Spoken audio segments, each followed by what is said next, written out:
Welcome to the Brian Onrea Podcast, episode 39. I'm your host, Brian Onrea. I'm so glad you checked out this episode. We got a lot of cool stuff to talk about, you know what I'm saying? Summer just started. We are officially in the summer season. Here in the South, man, it's so hot outside, you know what I'm saying? It's like an oven down here. And I was watching on the news, I saw it it's like a heat wave almost everywhere throughout the country, man, especially in the South, though. So make sure you stay hydrated, you know what I'm saying? Enjoy the sunshine, have some fun, you know what I'm saying? If you deserve to have fun.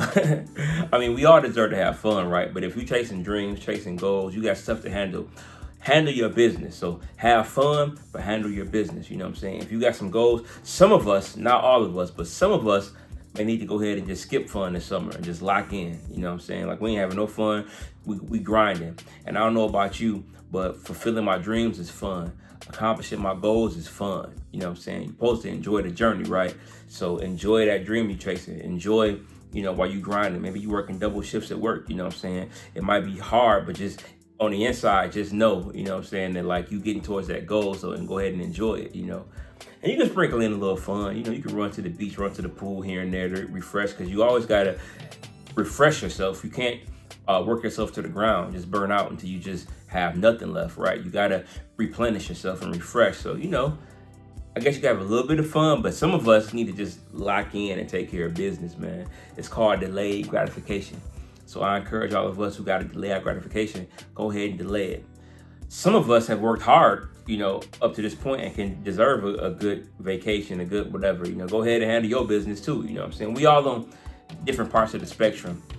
That's one reason why we can't watch somebody else's life and judge our life based on somebody else's life, because you don't know what stage somebody's at. We all at different stages, different levels. So some people living their best life, but they might have earned it, or they might gonna have to pay the price for that. They might be living their best life when they shouldn't, and they're gonna pay the price for that later. You never know what somebody's situation is.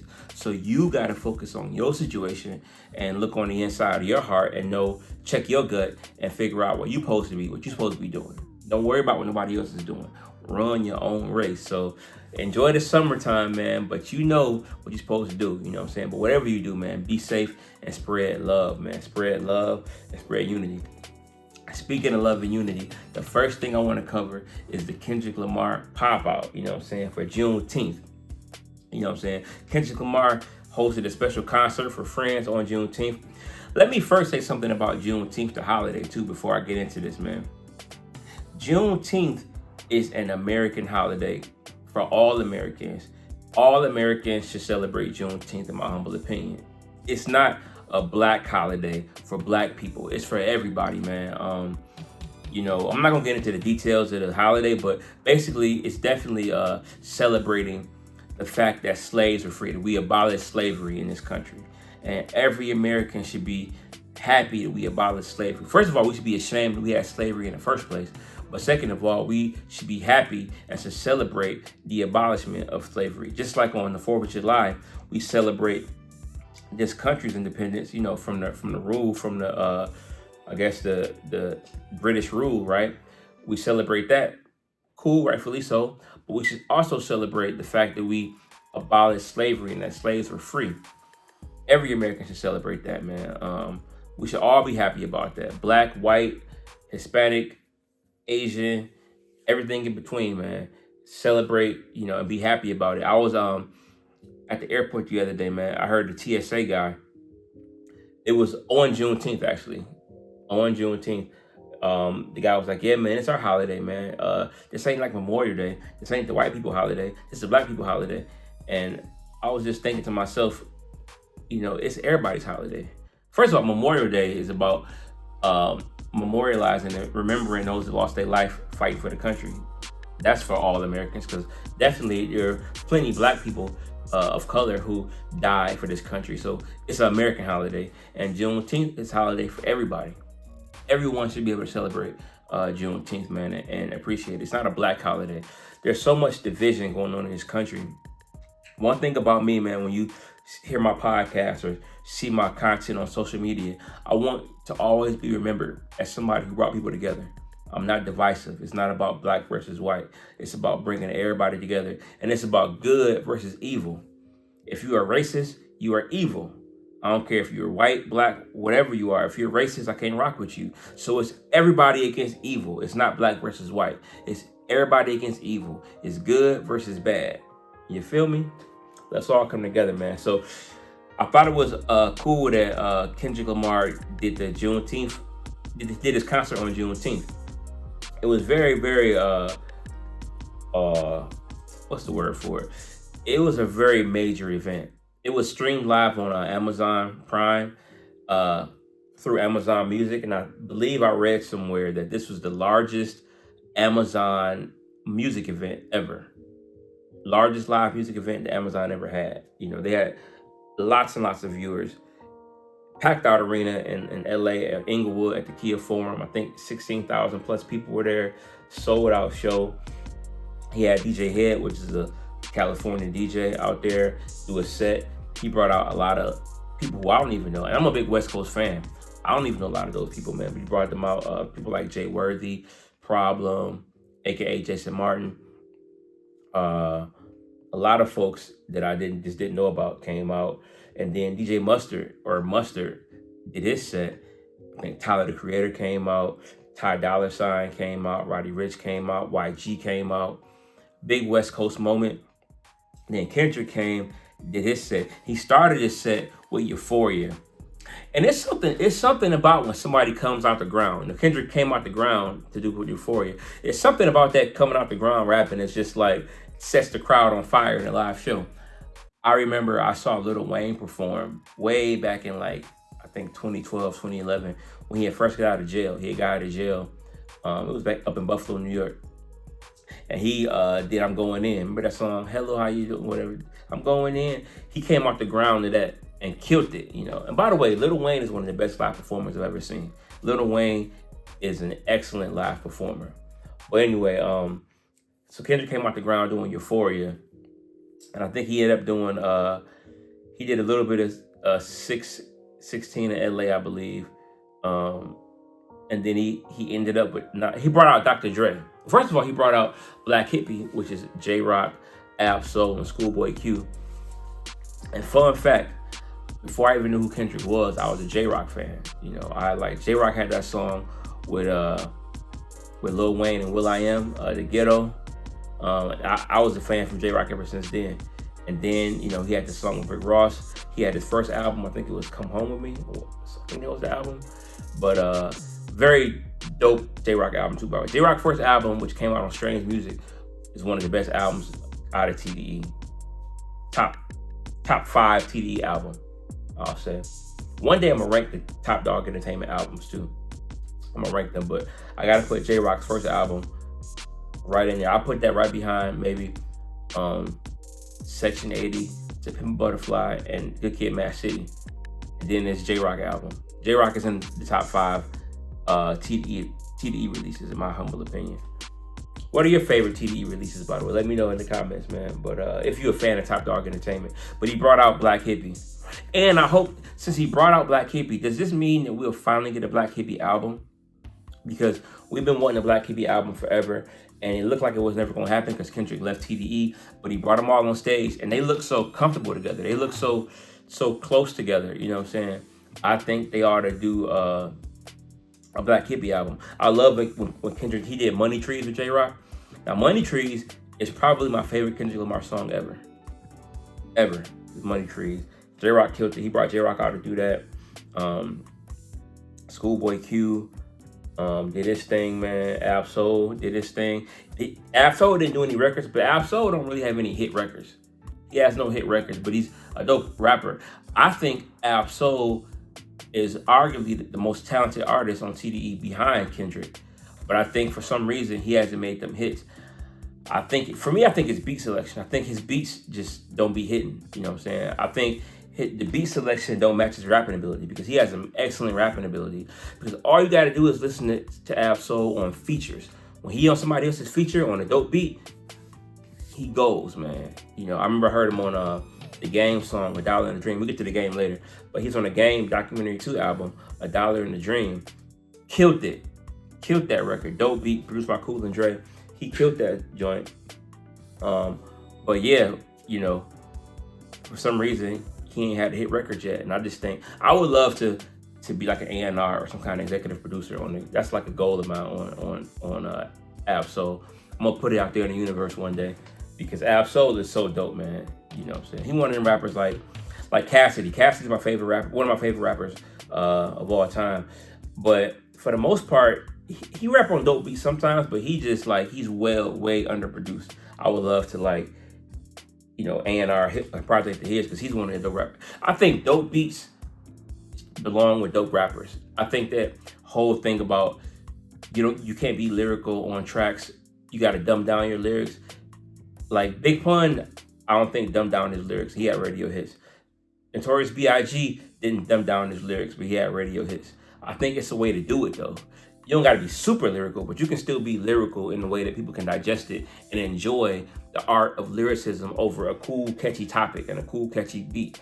It's possible, you know what I'm saying? And that's the art of producing. That's why I love production so much. That's that's a real producer. Don't get me off on a tangent, but just because you make a beat does not mean you a producer. Well, if you make the beat, you are a songwriter. You're not a producer until you put the song together, until you make the song. You produce the beat. You didn't produce the song. If you send off a beat via email and you didn't hear the song until it came out, you didn't produce it. You produced the music, which means AKA you wrote the music for the song, but you didn't produce the record, the song. That's why production's so. That's why I know he's under a lot of fire right now. Deservedly so. P. Diddy. They clown him for not making the beats, but he produced it. He puts it together. You know what I'm saying? Or like DJ Khaled. He might not be making the beats. He might not be writing the music, but he produces it. Just figuring out who to put on the beat. I'm gonna put this rapper on here. Okay, I want you to rap about this. All right, I'm gonna put this verse right here, and we gonna drop the beat right here. You know what? I need somebody to play violin on this part. Let me call a violin player. Hey, play some violin right here. You know, that's a production.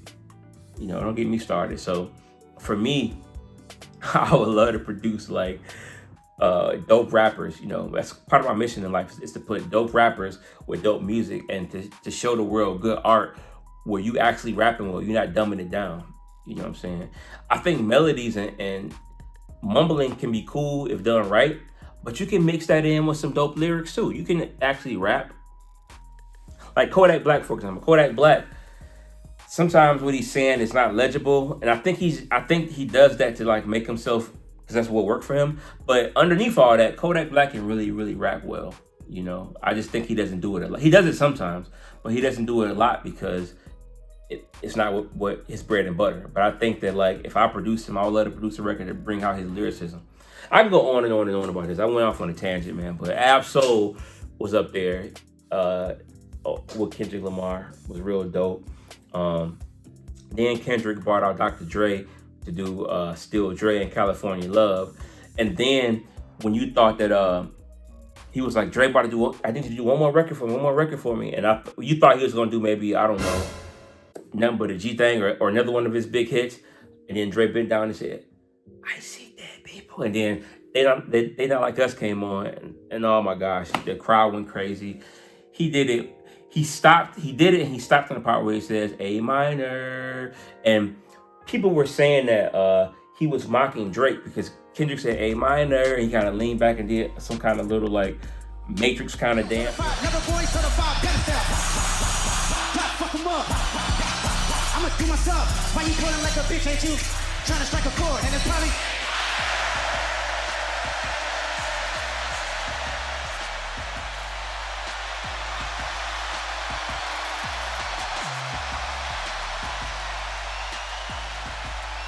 apparently somebody on YouTube or TikTok was saying that Drake did that in one of his videos and he was mocking Drake. Anyway, he did that, stopped the beat, and then did the song. He did that 3 times in a row, did the songs again. Then he brought out DeMar DeRozan and Russell Westbrook and I think Black Hippy again and some other folks, and did it a 4th time. Then after that, he brought out people from different rappers, people in the rap community that are from different gangs, the LA hip hop community from different gangs and different sets, and brought them all on stage, and then did it a 5th time. You know what I'm saying? Then after that, they played the instrumental when they walked out and the crowd sang it. So really, it was 6 times, really, because the crowd, as they were leaving, they played the instrumental and the crowd sang it word for word as they were leaving. So so they not like us 6 times in a row. You know what I'm saying?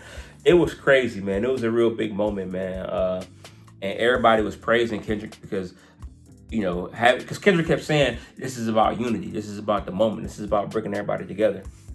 And I thought it was pretty dope how everybody was brought together in that moment. You know what I'm saying? Dr. Dre, it was a lot of controversy. I'm going to address it one by one. The first thing was, let's go with the Game situation. Everybody was saying, well, Game should have been up there because Game is a part of a gang. Blood. Game is a West Coast hip hop legend. I think he's a hip hop legend overall, but he's definitely an LA hip hop legend for sure.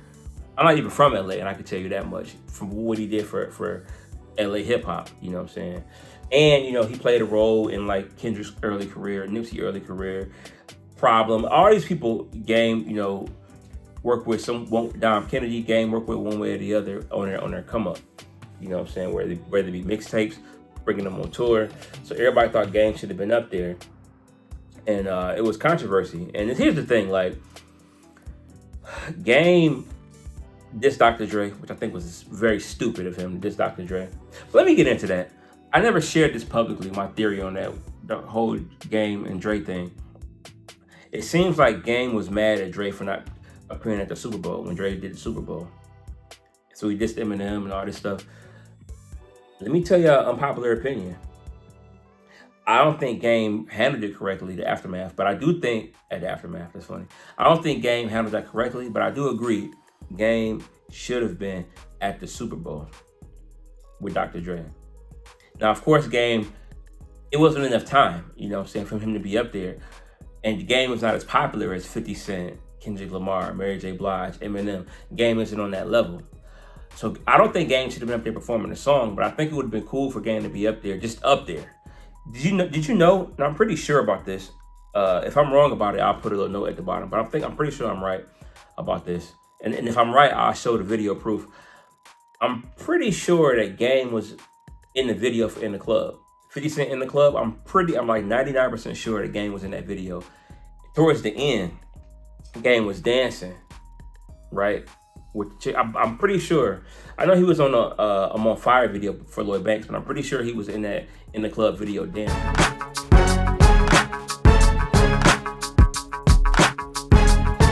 If I'm right about that, 50 Cent did In the Club. It would have been pretty cool for Game to be up there with 50 Cent. Maybe because 50 Cent had girls dancing when he was doing In the Club. Game could have been up there with the girls dancing, a la how he was in the real video. And it would have been a good moment because at the time, Game and 50 were like kind of on the men as far as men in their relationship. Because they had talked in the club before a couple years back. WAC 100 was working behind the scenes, putting them together. And it would have been a dope moment to show the whole world that, like, okay, Dre bringing everybody together, including 50 and Game. Like I said, Game was in the Club video. He could have been up there with 50 Cent doing In the Club. I think it would have been a dope look. And I understand why Game felt the way, but I think he handled it way wrong. You never diss the person who put you on. Never. And then you gonna diss Eminem? Well, I couldn't diss Dre don't rap, so I dissed him. Like, Eminem helped you with your first album. He did a song with you for your first album. You praised Eminem for years, so I thought it was just dumb how Game went about it. Game is one of those rappers that is real polarizing because you know how dope he is. And as a fan, Game was for like 15 years my favorite rapper. To me, when he dissed Dre and Eminem, he kind of stopped being my favorite rapper, but he's still one of my favorites still. But I put him down off that pedestal because I get tired of his antics. But it's so hard having Game as your favorite rapper because you got to defend him and you got to defend his BS. So it's so hard, like, being a Game fan because you want to defend him, but some of the stuff he does is indefensible. Like, even now with the Rick Ross stuff, him dissing Rick Ross for Drake. I understand Drake is your man, but you and Rick Ross got classic records together. You and Rick Ross been homies for years. That was your brother for years. And you dissing him talking about, Freeway Ricky's revenge for the real Rick Ross. I'm down with that sentiment. I am down with that. I think that Rick Ross need to make that right with the real Freeway Ricky. You ought to make it right with him because it's kind of lame that you took this man's name. I understand all that, but game, Rick Ross took his name 15 years ago, 20 years ago. We took his name, and you just now saying something about it. Very, very lame. But nonetheless, Game is a legend, man. And Game, when the whole Drake beef started, remember y'all, go back a few episodes of my podcast. I told y'all when the beef first started between Drake and Kendrick, Drake was up. When Drake dropped push-ups, he was up. He was spanking Kendrick at first. He was spanking Kendrick. Now Kendrick, of course, came back and just cleared the whole room and demolished Drake. But there was a time in the beef when Drake was winning the beef at first, okay? And during that time, if you recall, Game posted a video of him playing Drake's song Enemies when he said, I got people that in the industry that gotta act like I like, but fuck them for life and all that. He played that song like the day after Push-Ups dropped. And then Drake liked it and everybody said, oh, he's siding with Drake. And to me, I thought that was another dumb move. That's not neutral. If you want to stay neutral, stay neutral. You don't got to jump out the window to show Drake that you his man. You know what I'm saying? Just stay neutral, you know? So I think he messed up. So I think doing that right there automatically, because now whenever I think Joe Budden had Game on after he dissed Rick Ross, and Game was very complimentary of Kendrick Lamar and Drake, saying that it's a good battle. And Game did a live video the day after Kendrick's pop-out. Now, as far as the motherfucking Kendrick and Drake shit, nigga, that's Kendrick and Drake shit, nigga. You know what I'm saying? Kendrick do his shit, and what he did last night, nigga, that shit was amazing for the West Coast, nigga. I sat back and I watched it, nigga. I ain't have to be there, you know what I'm saying, to think that the shit was motherfucking cool and major. That's cool, nigga. I think it's a dub for the coast. I think that what K-Dot did for a lot of West Coast niggas last night was hard as fuck, nigga. I think it was hard. I think it was dope of him and big-hearted of him to do that shit for niggas. You know what I'm saying? But that nigga learned that shit on the way up. The same way that he looking out, nigga Snoop looked out for me like that, nigga. I looked out for motherfucking Kendrick like that. I looked out for Nip like that. You know what I'm saying? I looked out for Top Dog before it was, Top nigga.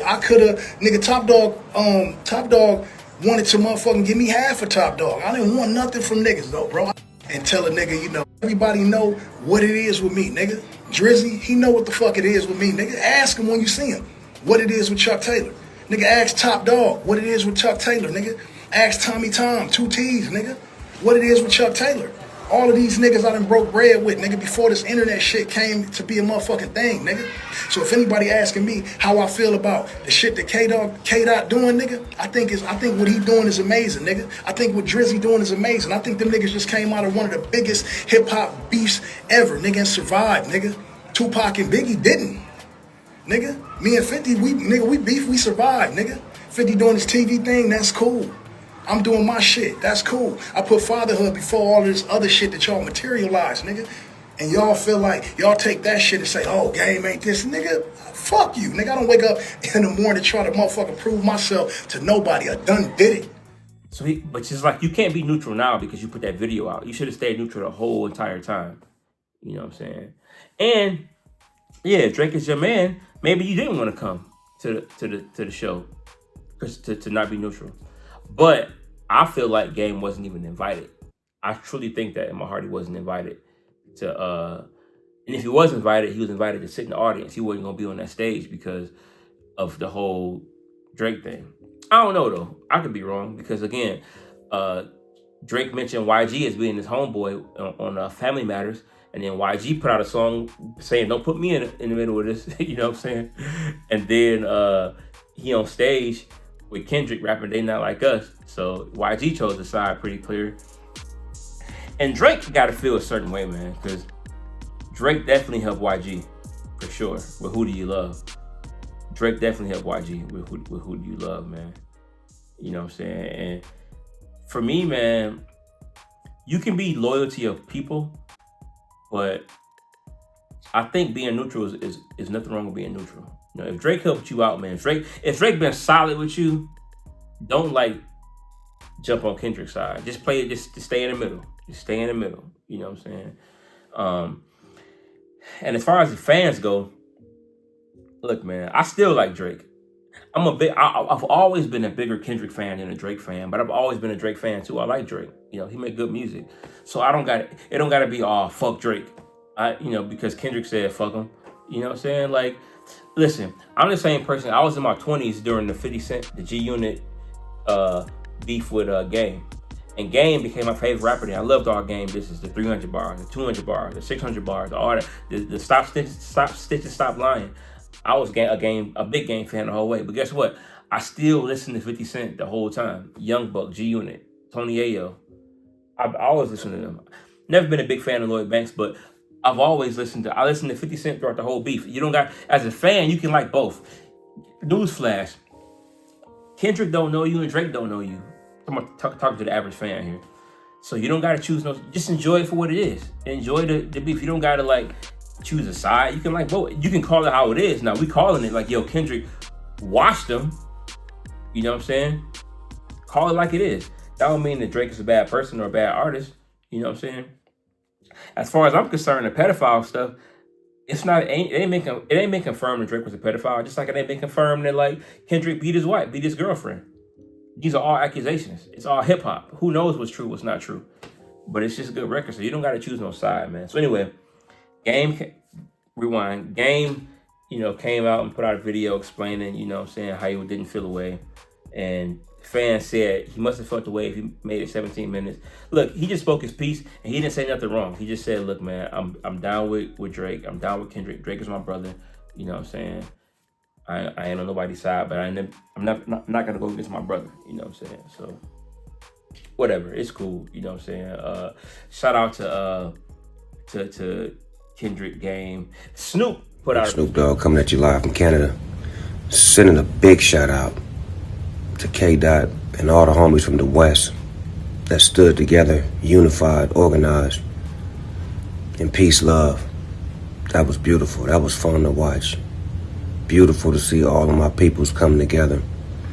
And K. Dot, you are the king of the West. That's the kind of shit kings do. Look, man, Kendrick is the king of the West Coast.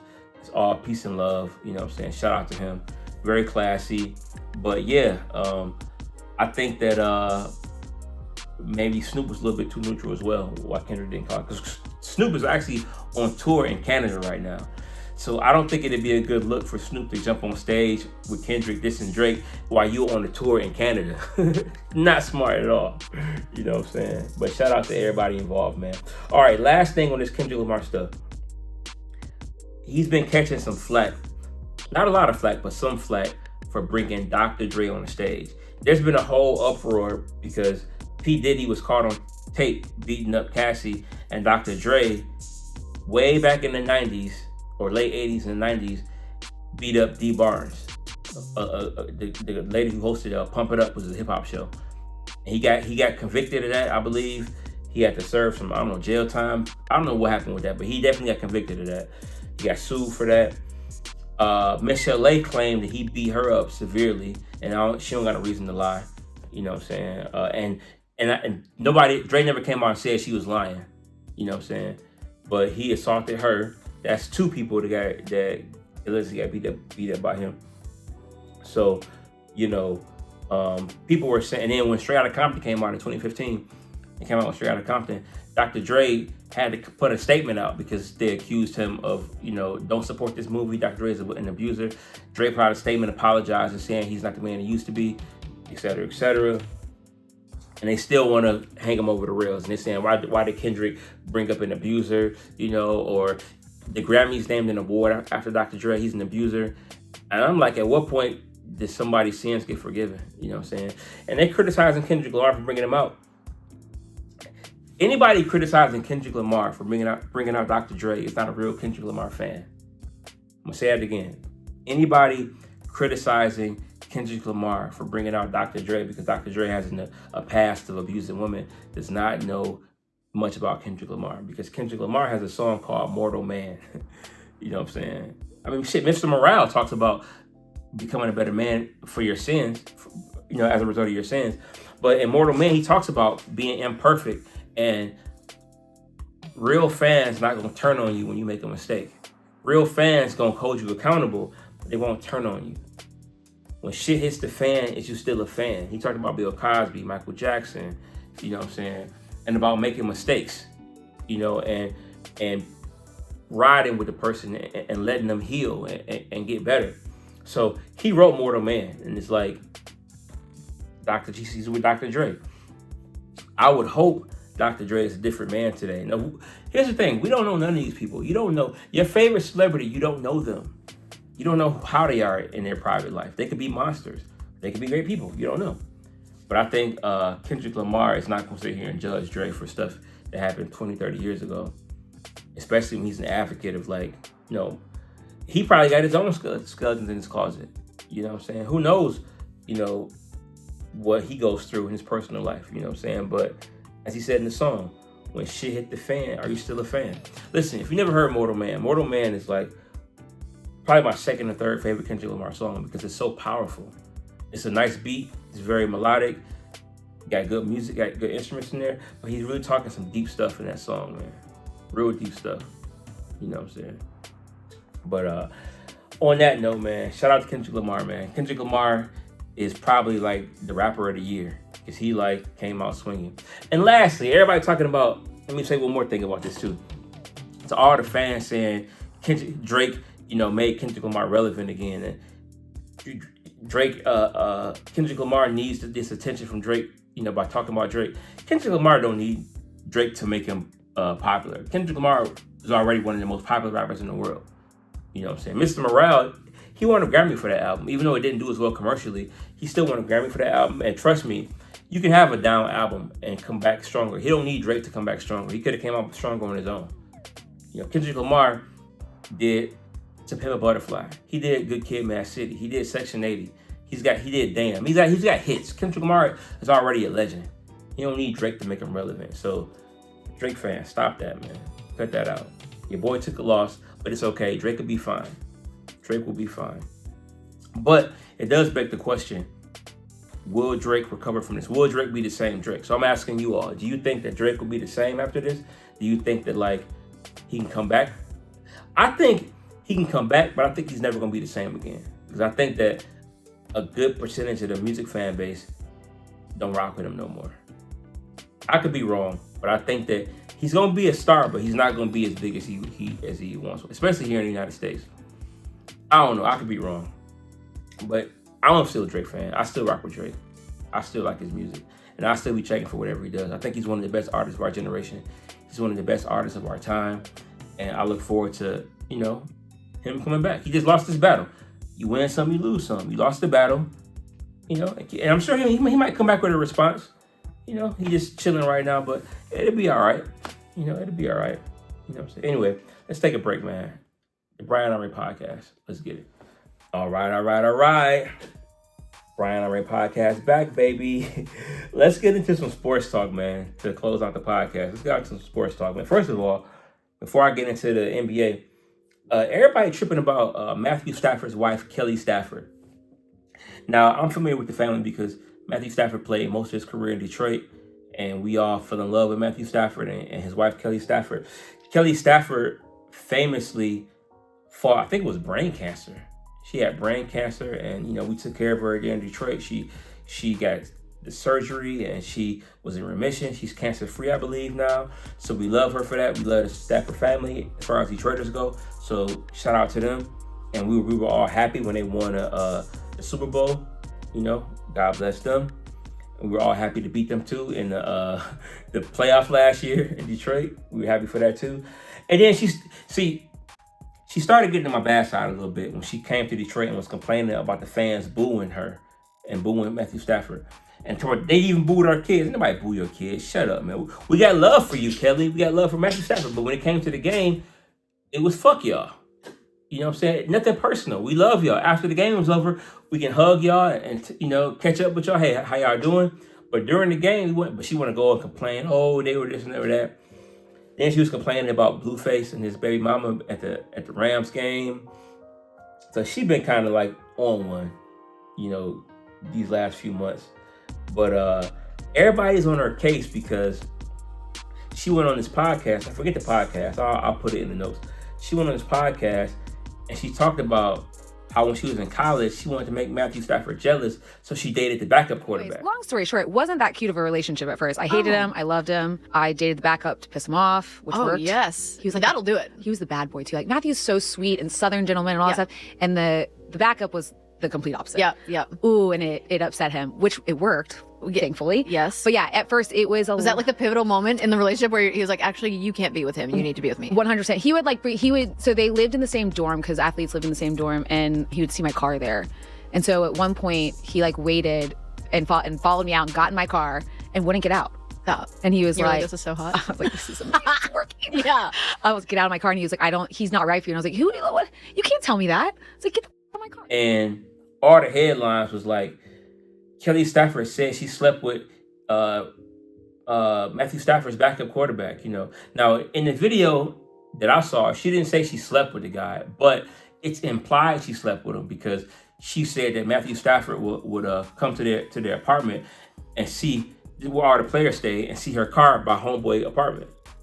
You know, see her car there. So obviously, like, it's like a known thing. If a chick car is at somebody's house, then they smashing. You know what I'm saying? So she never said they smashed, but it's implied that she smashed the homie, that she smashed the backup quarterback. And everybody going crazy on her. Come on, she shouldn't have. First of all, she shouldn't have did that. And she shouldn't have said it. Here's the thing, man. Every relationship is different. Obviously, Matthew Stafford don't have no problem with her. He married her, had a bunch of kids with her, happy with her. So it didn't bother him. So the fact that she did it, that's their business. But the fact that she went public with it on a national podcast, that's the problem that's a little shaky. Because here's the thing. That's the reason why with me, man, like, I prefer my relationships be private, man. I don't want to have myself scrutinized. Because stuff like this right here, exactly right. Because it's like, it kind of is embarrassing to Matt. It's embarrassing. Your girl admitted she was smashing the backup quarterback to make you jealous. Now you seem like a cuckold, or was it a cuckold, whatever they call it. Make you seem kind of suspect.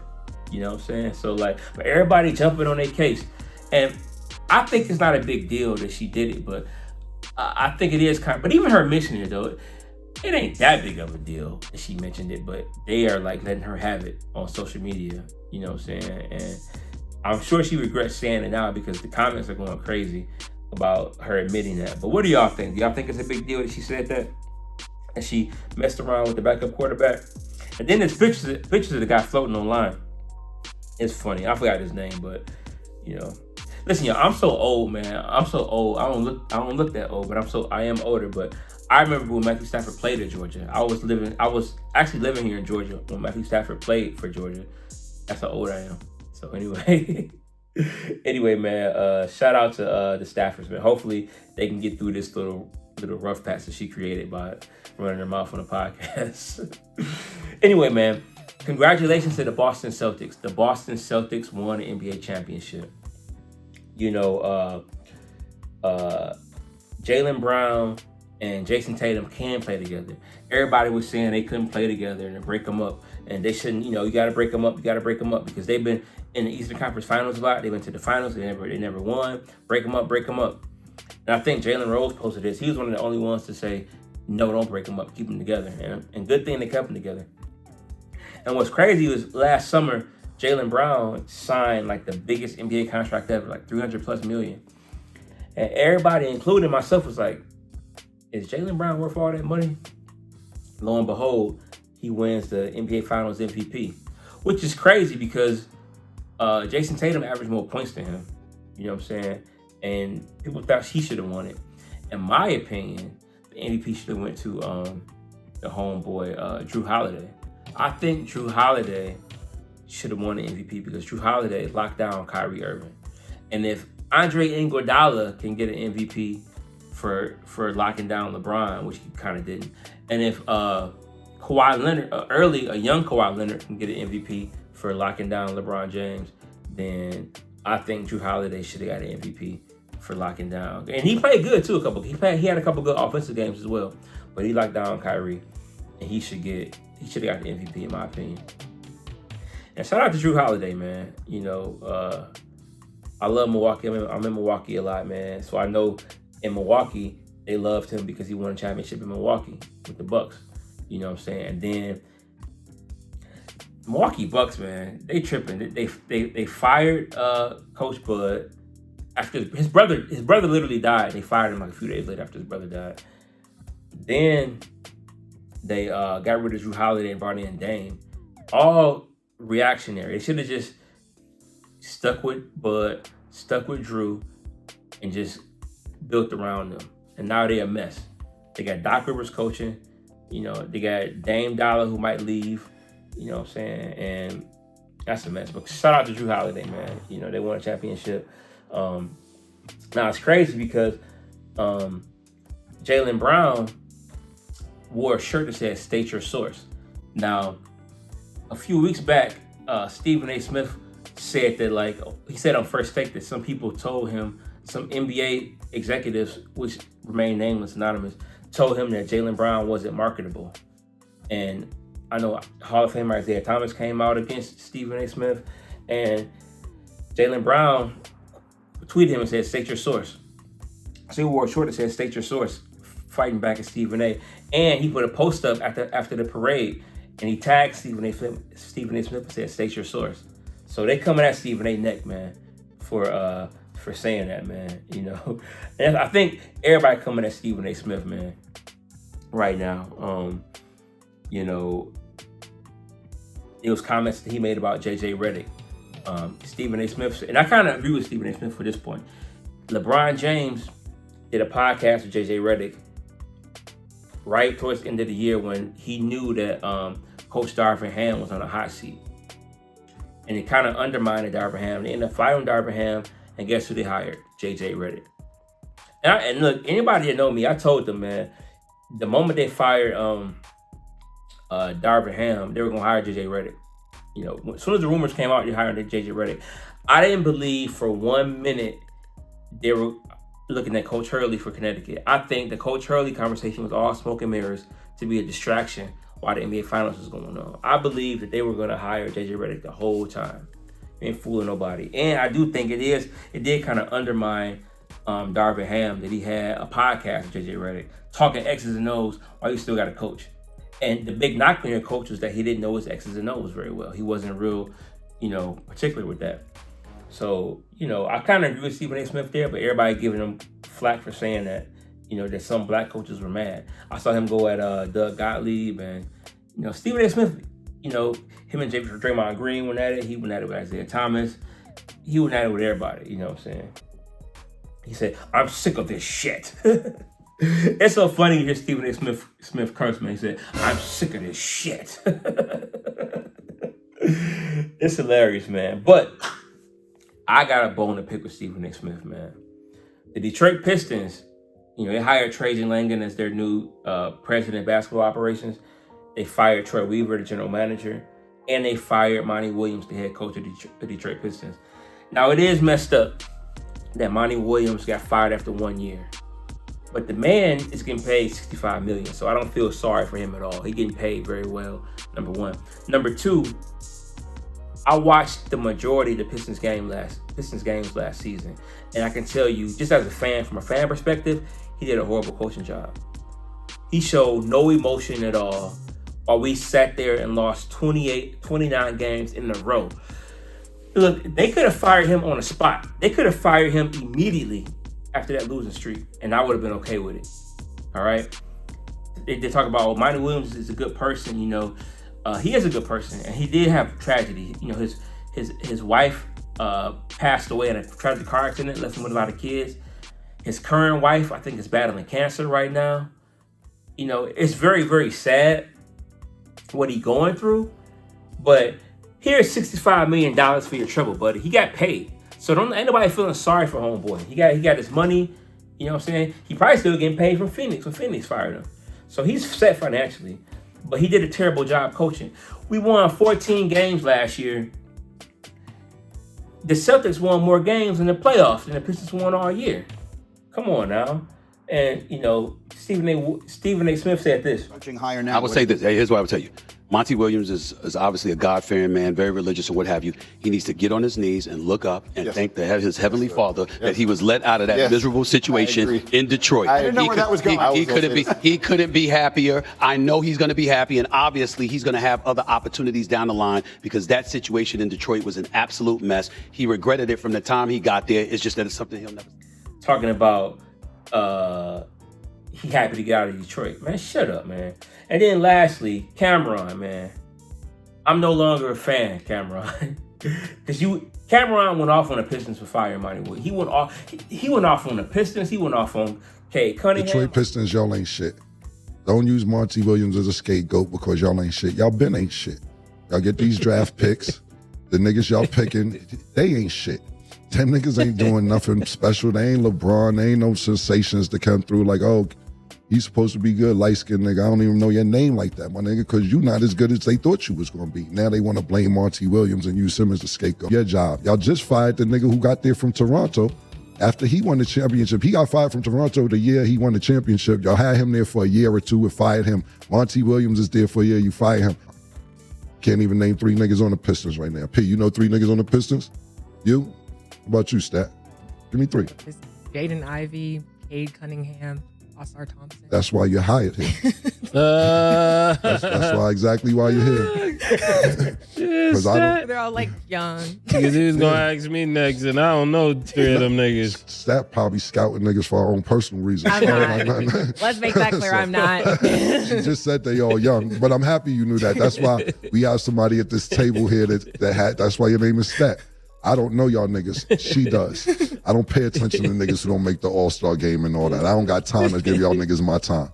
But I'm happy Stat is on the show and she knows y'all niggas. Because y'all would have never got mentioned by me, nigga, till y'all do something more incredible than what y'all doing now and get my nigga Monty fired. I got an attitude with you niggas, to be totally honest with you. And thank you, Stat, for naming them niggas that nobody knows. Ivy and Thompson.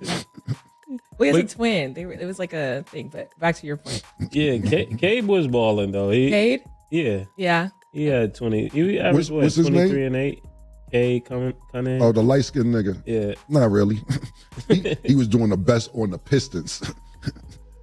He wasn't carrying niggas. Yeah, he carried them to 14 wins. He was, because that's the nigga I'm talking about. He's supposed to be that nigga. Yeah. You not that nigga. You not. Maybe you'll get there, you know what I'm saying? Hopefully you'll get there one day, you know, but the first couple years, you supposed to be that nigga, the light-skinned little curly nigga. Yeah, that's why I didn't remember his name, because they like, nah, he nice. Nah, he all right. Like Murder just said. Now if they gotta give away free chicken wings for 3 free throws, you can't count. It is what it ain't, Cameron. First of all, talking about the Pistons suck. When was the last time the New York Knicks won a championship? The Pistons got 3 championships since y'all won a championship, Cameron. We got a championship in this century. Y'all got a championship. Y'all ain't sniffed a championship in this century. We got 3 since y'all won 1. So who really sucked, Cam? Come on, Cade Cunningham. Keep the same energy when Cade Cunningham is top 10 in the league. Keep the same energy, because Cade Cunningham can ball. It's clear you don't watch no games. How you gonna be a sports analyst and don't know your sports? Talking about they fired a coach in Toronto, won a championship. He got his coaches mixed up. Dwayne Casey got fired in Toronto, but he didn't win a championship. All right. But no, Cam tripping, man. Cam tripping, and it is what it ain't. Unsubscribe from your show. Forget your show, man. You know what I'm saying? Y'all can have that. Because you crossed the line, killer. You crossed the line when you want to talk about my team and my city. We take that personal. So, Killer Cam, it is what it ain't, man. Unsubscribe. You know what I'm saying? On that note, man, hold on. Where's my Pistons hat, man? Detroit versus everybody, Killer. Talking smack about my team. When was the last time the New York Knicks won a championship? We got 3 since y'all won 1. It is what it ain't. You know what I'm saying? Talking bad about my city. Talking about Cade Cunningham. Talking about our young players. Nah, man. That's where you messed up, man. Unsubscribe. You know what I'm saying? It is what it ain't. You know what I'm saying? And on that note, man, this has been a Brian Onrea podcast, man. I'm out of here, man. You know what I'm saying? Have a good one. Stop.